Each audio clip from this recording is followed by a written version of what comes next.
mga karago na patapos na itong details natin na CR dito sa wall. Ayan. Sukat nitong details natin 50 by 25.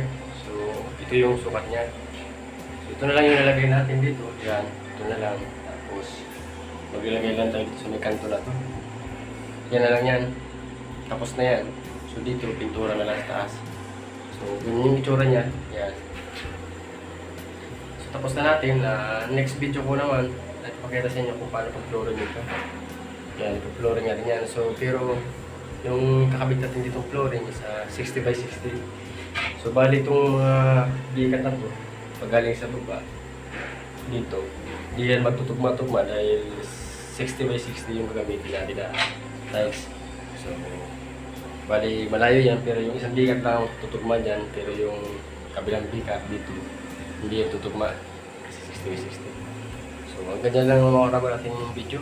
Sana yung nagustuhan nyo itong pinapakita ko sa inyo tutorial dito sa aking pag-vlog sa YouTube natin channel.